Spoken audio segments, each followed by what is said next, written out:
Uyu munsi rero nkaba ngiye kubaganiriza, tugiye kurebera hamwe ikijyanye na teoloji. Ese teoloji ni iki? Ese koko teoloji yigisha Imana? Bamwe baravuga bati teolojiya ntabwo yigisha Imana, ahubwo ivana abantu ku Mana.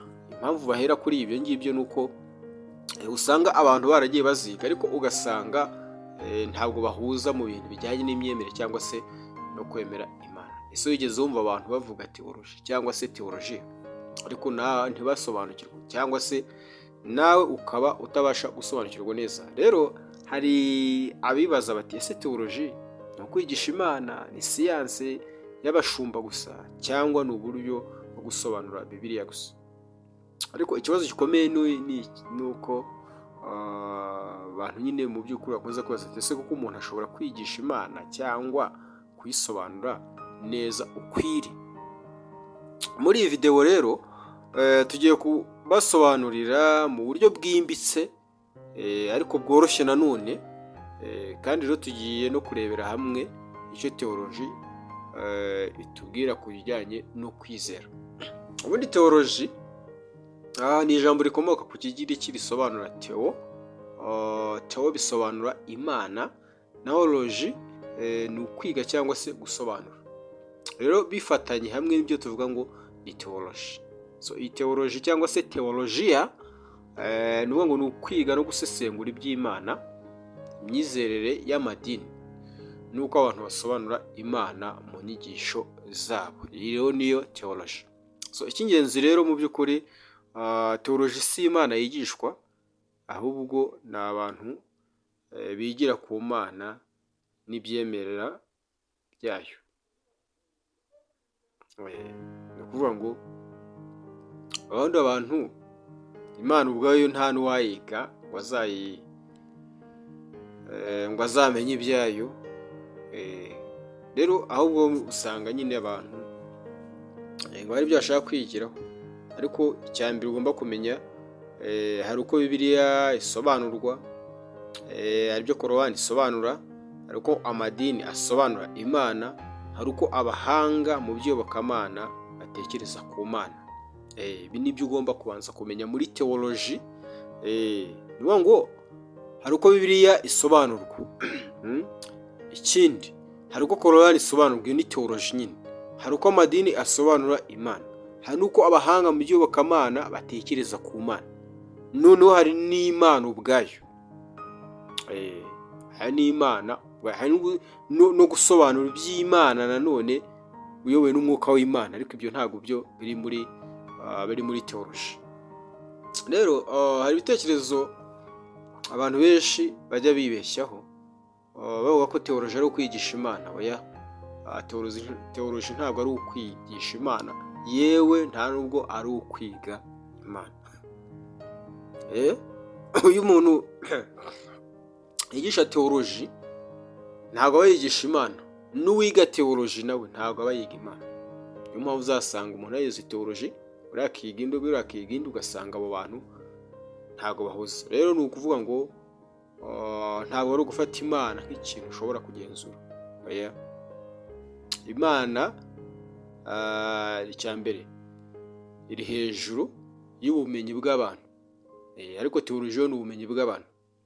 Rero ni ukuvuga ngo teoloji mu by'ukuri hari gusobanura uko abantu babyumva, gusesengura inyandiko z'iyobokamana, kugereranya imyemerere itandukanye, no kugira ubushakashatsi ku myizerere. Muri teoloji ni ikiganiro cy'abantu ku Mana, si Imana yigisha abantu. Icyo ni cyo kintu cya mbere ugomba kumenya. Rero teoloji ntabwo iba mu ishuri gusa. Ni ukuvuga ngo niyo usoma Bibiliya ukayitekerezaho, ugasenga Imana, cyangwa se ugasenga ukibaza icyo Imana ishaka, noneho ugereranya inyigisho z'amadini, uba ukora teoloji burya mu buryo bumwe cyangwa se ubundi. Ariko hari ubwoko butandukanye. Hari icyo bita biblical theology, ni nko kwiga Bibiliya, akaba iyo bita systematic theology, gushyira inyigisho mu matsinda. aka niyo bita practical theology. Uko rero ni ukwemera gukoreshwa mu buzima bwa buri munsi, ngo ni ukuyipuratika, ni ukuyikoresha nyine mu buryo bwa buri munsi. Kuki rero teoloji ikenewe? Ni ngo teoloji ifasha abantu gusobanukirwa mu bintu bijyanye n'imyemerere yabo, kwirinda kuyoborwa n'inyigisho z'ibinyoma, ariko nayo ishobora kuza ari ikinyoma n'ubundi, kugira ubumenyi n'amadini, ku madini atandukanye, gufasha abantu gutekereza mu buryo bwimbitse. Ariko nanone iyo itagendanye no kwicisha bugufi, ishobora gutuma umuntu yumva ko azi Imana kurusha abandi. Bishobora kubuza teoloji cyane rimwe na rimwe, ukaza no kwibwira yuko kubuza teoloji uzi Imana kurenza abandi, ariko kandi nanone nta Mana uzi. Rero icy'ingenzi mu bya teoloji nyine, ushobora kwiga amateka ukamenya ibintu bimwe bigiye bitandukanye, ariko bya teoloji si Imana ubwayo. Ni ngo hari ubumenyi ugira ku Mana, ariko ntibusimbura kumenya Imana ubwayo. Ushobora kwigiraho ubumenyi runaka, ibyo birashoboka. Rero kwiga ku Mana si kimwe no kuyimenya mu mutima. Imana ushobora kuba nyine uyizi ukamenya ibyo yakoze ukagira gute, ariko ubaye nta mutima w'Imana ufite, ni ukuvuga ngo ibyo uzi byose ni amagambo. Nabyo bishobora gutuma rero ugasanga nubwo ubizi kandi uvuga ngo ni iby'Imana, ugasanga biguhindukiye uburozi, ugasanga ntushaka kwiga umutima w'Imana, ahubwo nyine urashaka kuzana iki, bwa bumenyi bwawe ufitiye buri aho ngaho, butazagira n'aho bukugeza. Hari abantu rero bazi ko teoloji, hari abantu bazi teoloji ariko badafite kwizera kwimbitse. Hari abantu bafite teoloji nyinshi bakagera ku rwego rwo kuba abadogita, ariko ugasanga nta jambo ry'Imana bazi. Bafite dogitora mu bya teoloji, bafite ibigo by'amashuri, bafite icyigisha Bibiliya, ariko ugasanga nta jambo ry'Imana bafite. Hari n'abandi usanga badafite degree cyangwa se bataranize teoloji, ahubwo ugasanga abantu batize teoloji bo udafite n'ikipapuro namba, ugasanga uwitwa ngo ni dogiteri muri teoloji, ugasanga ntiyamuhagarara imbere. Rero Imana ntiyigwa, ahubwo Imana irahishurirwa. Hanyuma rero ikintu mugomba kumenya ni iki?